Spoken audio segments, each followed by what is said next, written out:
So, along similar lines, let's talk about events a little bit. Well, this is another tough one because You said you wanted I tough questions. no. I like this one because this is just one of those. These are the things that I've kind of these are the questions where these are giving me headaches all year. If I'm honest with you, Right. because and I know your question already, and I'm probably just gonna go on and answer it. Is there's just too many people to please. There's just too many Hmm. people to please. You've got and I keep explaining this to the team. You've got some people who just want to play the game all the time. They want an individual event. They want 70k, and they do 200k every single individual event. Hmm. They don't care. Small portion of players though, but still a portion of players who want that. And then you've got some players who just, you know, even though it ends at 50k, they see that as they have to go to that point even if they do not, they're not a 200k player, but they're not a 30k player either. They're a player who just has this completion attitude, which is great. I'm exactly the same. Hmm. But if an event is at 50k, they have to go there. When my idea is 50k, just do what you can. But there's a small portion of players who just have to finish it. Fine. So that's another group of players. Then you've got another group of players who just don't want to play individual events. That's fine. So, there's another group. You've got another group who like to do 25k events, but then if we limit it to 10k, well, they're not happy. But then the people who want 200k are not happy because it gets limited at 10k, and Hmm. you've got some people who can't reach 10k. So then you've got those kind of portion of players because you've got free to play players who join the game who think they should be completing events all the time, which they simply can't. They need to grow like everybody else did. um there's just, I mean, I'm just talking about so many groups of players here. You've got to keep happy, right? And then you've got people who um what else of a group of players have we got? Yeah, we've got the people, you've got the free to play, you've got the people who want to go up to 25 and then you limit it, you've got the people who just want to complete every single event, you've got the people who want, sky high events, then you've got a group of people who just want alliance events, and then the situation changes there because some people in alliance events want 2 million all the time. There's a portion of players who want that all the time. You've got a portion of players who are like, no, I'll settle on 1 mil, but then those players are unhappy, and then we set out. It's just Yeah. so many. So, I mean, where do you draw the line? Like, you can. The answer is you can't make all people happy. So, who do you upset? Do you upset the people who want to push all the time? Do you upset the people who just want to finish all the time? Do you upset the people who? It's just, what do you do? Like, it's just, it's just. I don't want to say that it's a tiresome argument, but it is just like so many different cogs going through your head when you're thinking. Like when Hyro thinks, like, what is the best event for these people? That's what's going through his head. And then you've got the whole schedule thing where, okay, you do a big event a week before, then you can't have one a week after, but then you've got portion of players are like, no, I want it all back to back every week. It's just, and then then we do a poll, right? And we're like, okay, we'll start polling this. And then people are obviously not happy with the answer of the poll. I mean, can I find I can't find any of the polls, but we did a saga that we polled. I'm pretty sure we polled every week, and people Every just single hated it. week. Yeah, y'all did. Every single week we polled it, and they hated it. But even when we give, this is what I Man. mean. This is what I mean. Even when we give you the power, we can't find a schedule that suits everyone. So the answer is to the event schedule. We're never going to win that battle. We're never going to win that battle unless we Mhm. change events completely. Like the whole technical aspects of events need to change. The whole mindset of players need to change. When you can try Mhm. and teach players that it's okay, because the thing is this is the argument some people use is they go, if I can't do 30k, you shouldn't be able to do 30k. So the event should cap at 25k. That's the argument that I get told all the time. Right. And it's like, look, this player is HQ 18. I'm HQ, I'm not saying I'm HQ 14, but the HQ 14 player is telling me this. Why? Well, one, why are they comparing themselves to HQ 18? Two, if this person wants to get more, like, look, people don't get this. HQ 14, you're trying to limit somebody who's HQ 18. the truth is they've got their squad already. They've got probably everything they need. They Yeah. maybe need one or two additions. You limiting them does not make them go any further ahead. You're only limiting yourself. And I don't think that a lot of people realize, and it took me a little while to realize that too as I grew. I'm probably a top 10 player in the game now. Um, as far as wars and everything. But you get to a point where, like you said, you You hit a have the wall. bots, and so folks, a lot of guys up there at the top levels, they're just like, I'm not hitting every event. There's nothing that I want to chase at this point. So they'll do endurance, and I know guys now that are just like, the only time I'm leveling bots is either the 50k IT in week 4 or the endurance, and the rest of them they don't bother with that much. But I don't think that some of the mid and lower tier players are seeing that aspect of it as well. So that's your chance to catch up. Exactly. That's your chance to catch up. But then you've got the argument of, I can only do 10k, so the event should stop there. Or, if you can do 5k more than me, you're now ahead. No, if we do a 20k event and you only want to do 10k, just go ahead and do 10k, because and this is where people don't like it, is they know that other players out there will do that, but they may do more, so they already have a disadvantage. I think in this game, it's all about yourself. Like, it's great comparing yourself to the top players, but these top players had to endure just the same. They had to go through. I mean, the leveling is easier. Top players had it way harder. Yeah, You we know, did. I remember. I was I look there. back. I keep saying to Hyro, maybe we should. No, I'm only kidding with this one, by the way. Please don't think I'm doing this. I'm not. But should we do an event from 2017 when the top reward was a silver power core? Right. You top players had to, you top players had to deal with top prizes being a silver power core. Like, you've gone through it all in a way. Don't worry, we're never going to do the top reward as a silver power core. Hyro's watching this. But that's what we actually went through, and some people never saw that. I played the game before combats. I'm just saying. Exactly. And I just wish that players would just focus on themselves. If they can only do 10k, just do 10k. Just do 10k. Look, I see like a 20. If like we run 35k ITs, right, and people didn't really like them, I saw it as like, for me personally as a player, is okay. Well, the event was going to be 10k anyway. I'm just going to do 10k. So I would do 10k. But then I would probably get to a Sunday evening at times, and I'm like, well, I'm bored now. I'm just going to do an hour or two on Transformers Earth Wars, just, blow as much fuel as I can. I'm already better off than had the event capped at 10k. I'm already better off because I found time over that weekend where I'm like, I'm not doing anything. I didn't plan to do this, but now I get like 2 or 3 rewards more. But yeah, it goes back to the point of I just wish people would kind of just, focus on themselves, just relax. I think that, most of the burnout and things comes from people comparing themselves to other people. And they try and like, I think people burn, tell me if I'm wrong, I think people maybe burn themselves out trying to reach other players to the point where they start not to enjoy the game. And I feel like when you take your step back from all of that and just focus on yourself and just say, I'm just going to enjoy the game and just do what I can, I think you enjoy the game a little bit more, and you actually pace yourself a bit more as well, and it's better for you mentally as well. Yeah, and I definitely agree with that. And I can't remember a point when I was just trying so bad to just catch up, and that's like, oh man, I got to complete every event and stuff like that. And then, as time goes on, you're like, look, I actually do enjoy the game, but if I'm going to continue to enjoy the game, I'm not going to be able to go up through every single event like that. So And that is where you draw the line. And when you draw that line, I think you enjoy the game more, and you're probably enjoying the game more than you did when you were stressing yourself out to complete everything every single week. yeah, absolutely. Now I will say this though.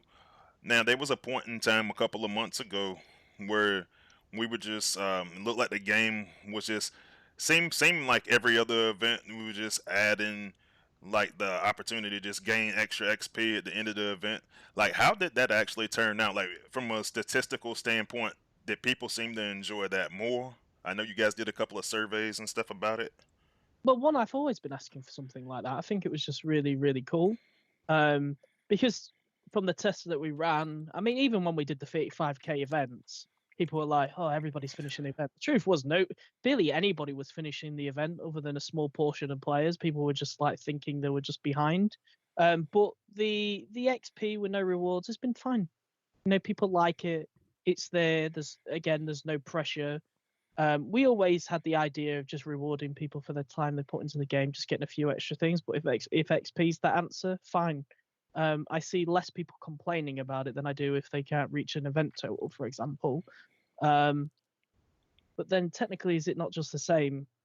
You know, your bots are further ahead than somebody else who's not playing over that weekend. Technically, they have the advantage on them. I'm not giving them a reason to complain, by the way, but Right. technically, it's kind of I don't know, maybe they just see it as once the bot smacks, they can't really do much after that. So yeah, it's gone well. It's gone well. I think it's something that we're just going to continue to do. It's nice.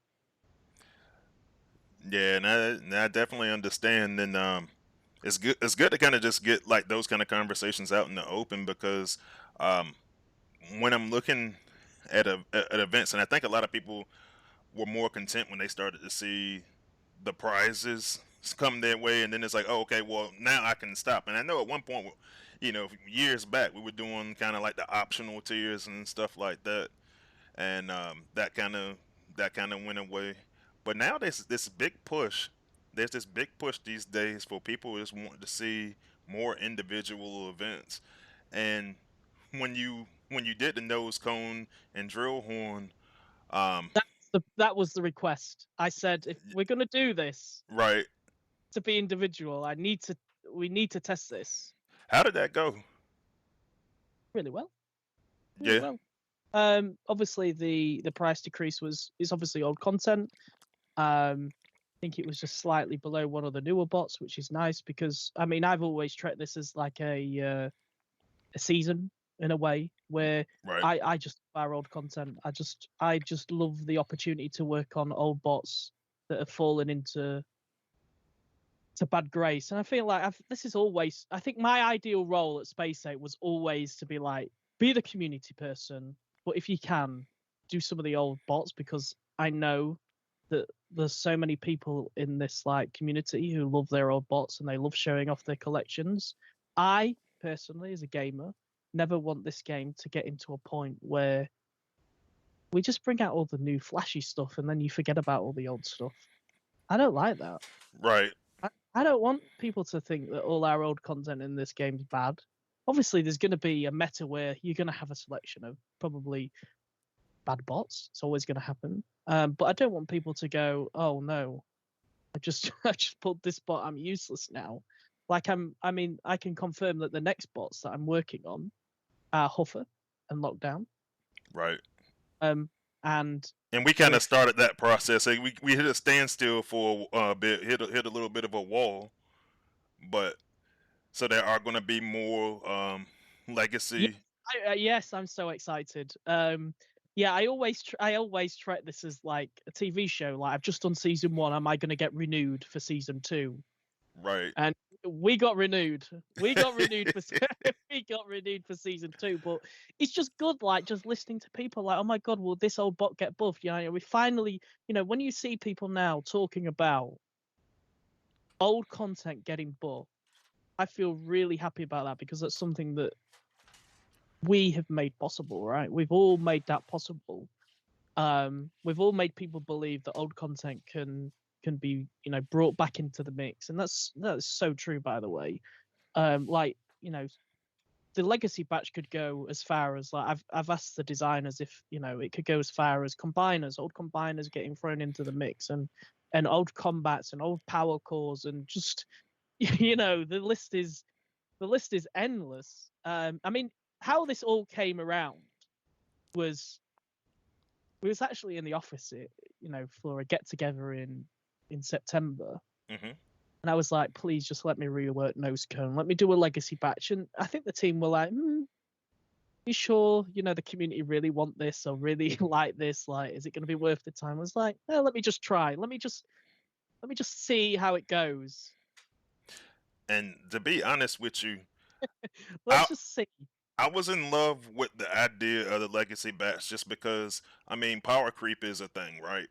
And so the game as it continues, as you continue to have more HQ levels, and as the defensive side of things gets harder, some of those bots just aren't going to be able to keep up no more. So, and we had a lot of conversations throughout that legacy batch things. Like I was invested in it because I was like, I'm a huge advocate that it's like I don't always have to go have everything that's new and shiny, and that's the only way to win the game. Like if you got something, Absolutely. Yeah, yeah, yeah, yeah. if you Agreed. got if you got something and you can play with it, and and this is the way that I approach playtesting as well. I was like, if I'm fighting the HQ 18, can this bot survive, and does it do enough damage for me to be able to fight? And so I think I was the first one to say it when we were in testing. I was like, hey, this is what the point is to make it relevant enough to be able to make it through the current meta. It might not, and a lot of people will get stuck in the especially when you talk about melee bots. My goodness, is this better than pipes? Well, no, it's not. But I if you mean, ain't got pipes, you can use this. yeah, I mean, pipes is another discussion completely. Pipes, pipes is a headache. Pipes 3-1. What can I say? Obviously I worked on Grimlock, and the idea was he's a leader. He needs to be, you know, quite okay. And then I'm like, okay, what can I do? Right, I look at Pipes. He's the best warrior right now. Okay, he's 3-1. What does he do? Slows, shield, damage. Jesus, does he want anything else? Does he want to heal as well? Does he want to heal for any damage he does? He's got everything. He's the all-round tank for 3-1. I'm not beating that. And people keep saying on Discord, they go, Grimlock's not as good as Pipes. I can't make Grimlock as good as Pipes. Pipes is just too good. Pipes has just got everything. And I'm And not saying he should get nerfed. I'm not saying he should get nah, nerfed, by but the that was way. never, and I I'm had to just, explain to people that was never the yeah, plan to try to go carry him from. I say he's usable. If you he's in it, usable. and if you already had him and you had him leveled up, I know some guys that actually had Razor Claw, Grimlock leveled up, and they was like, oh, this is cool. Now I will say this: some people got mad about the damage part, but I was like, he's a warrior now, so he's doing warrior damage. Exactly right. Yeah, I think you can't have everything, and I always say it's like tipping the scales. Right.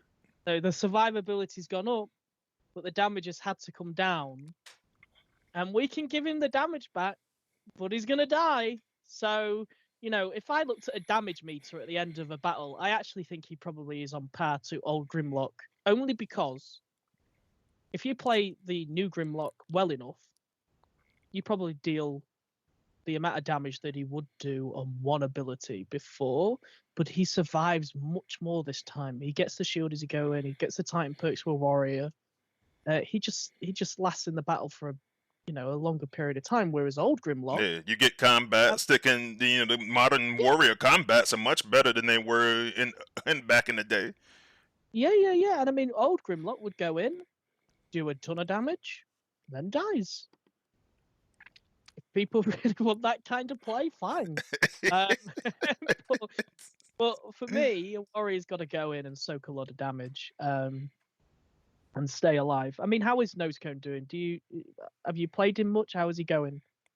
Now, so I personally haven't played him much outside of playtest, but everyone that I know that decided to use him, they they they actually really like him. Now, some people, and I said this before we even started, and that was always my skepticism about the project. Some people was like, "Oh no, once a bad bot, always a bad bot," and then, so you got that crowd True. of people, you got that crowd of people, and you got the people crowd of people. So yeah, I'm gonna try it. And the people that said I'm gonna try it crowd really like him a lot from what I've talked to. Good. Yeah, I mean, the idea of a bad bot, is always a bad bot is completely untrue, because I can open Unity now and give Huffer a 400% damage increase. Does that make him probably one of the best bots? Well, I've tried it. Yes, it does, because he just takes out a whole HQA to face. So, the theory of a bad bot is never true. They can always become a better bot. But for Huffer, for example, the idea I've got for him is I want to go a little bit different with this one. Is I actually want to give it, and I mean, I might as well, talk about what I'm thinking in my head at the minute. Is I really like Huffer's design. Like he puts a turret down, like that is so cool to me. But I think he needs 2 turrets. I mean, Um, I can see that.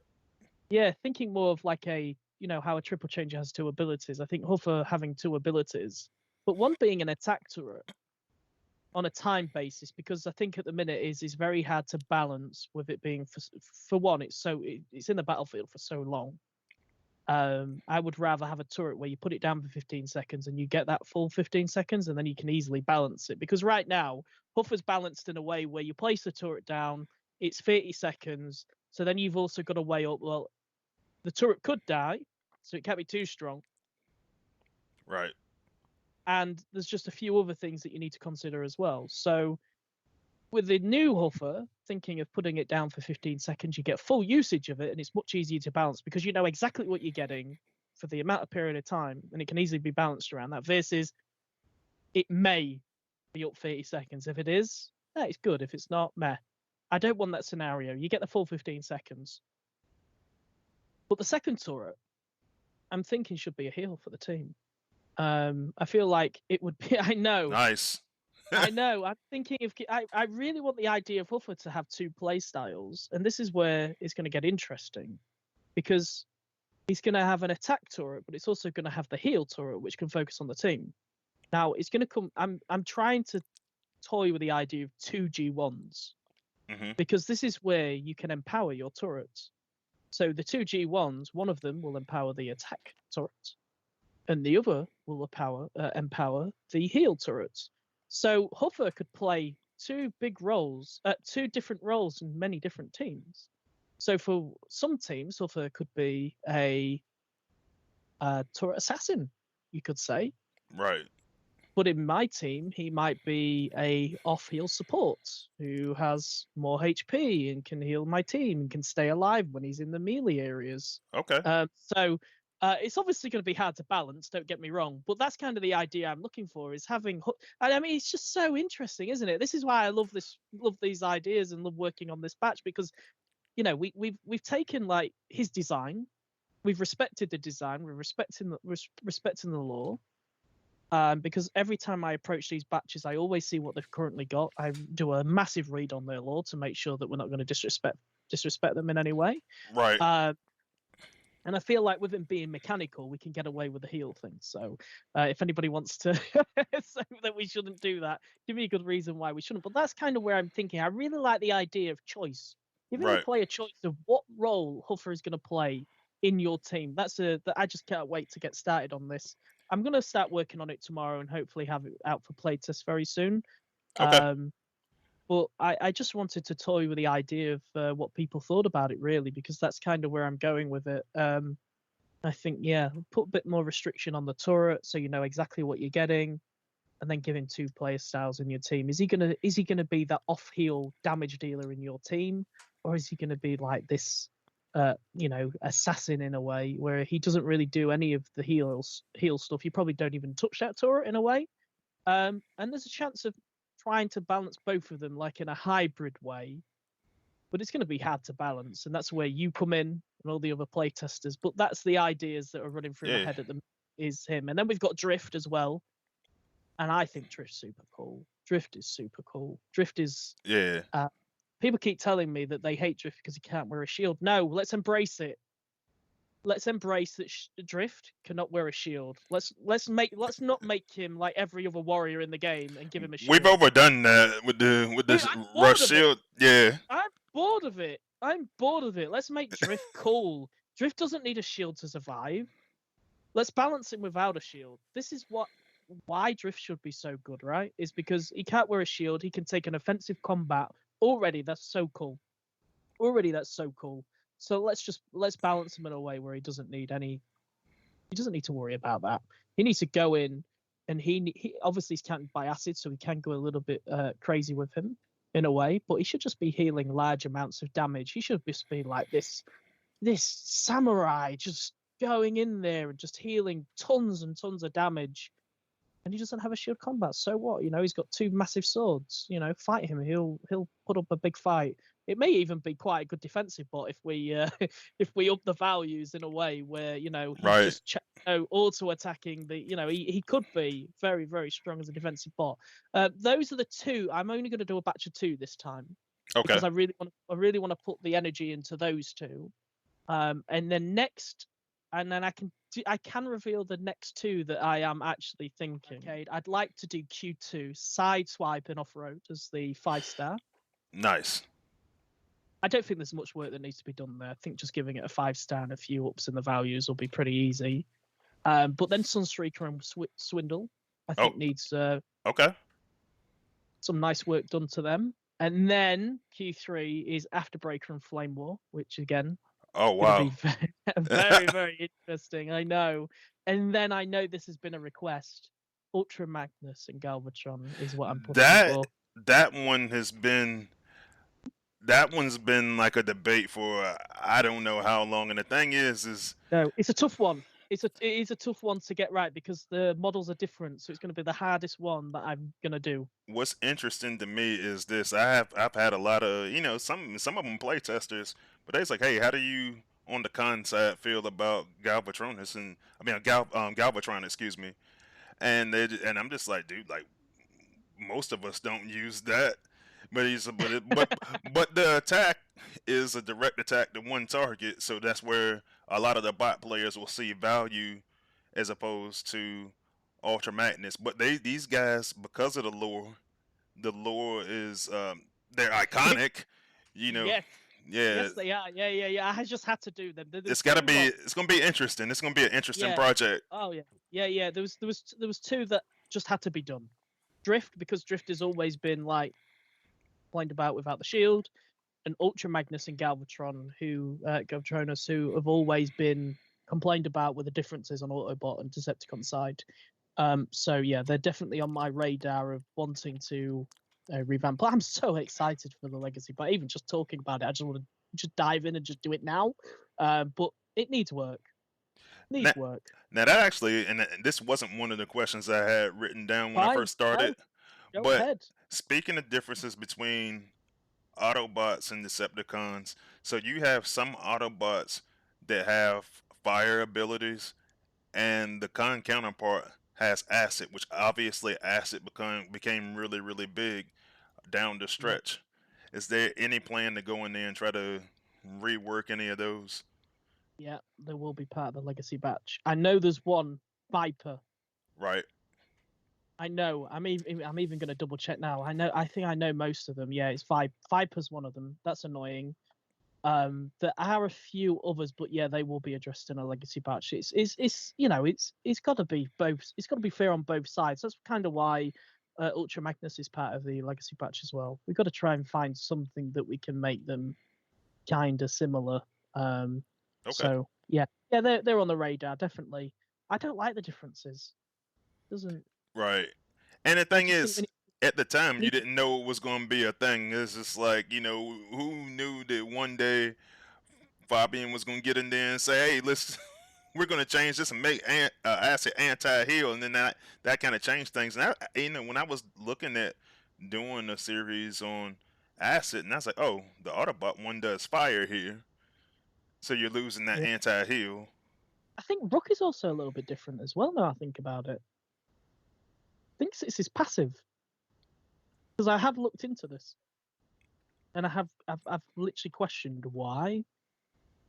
I don't know. I don't know. Don't quote me on that one. I think, let's just admit that there are differences on Autobot and Decepticon side, and I think that we definitely need to address them. And we're going to. Next year is going to be quite interesting for the legacy batch. Already, we've got 4 lined up, 4 releases for the legacy batch. Nice. So, so hopefully we can do 4. It's all depending on my time. I'm pushing for 4, probably going to be 3, but let's see how it goes. The batches are going to be smaller. Hopefully they're going to be a bit more beefier in terms of how many changes we're going to do. So there'll be lots of changes to little bots. And I'd like to get combiners and combats in there. It'd be nice to do.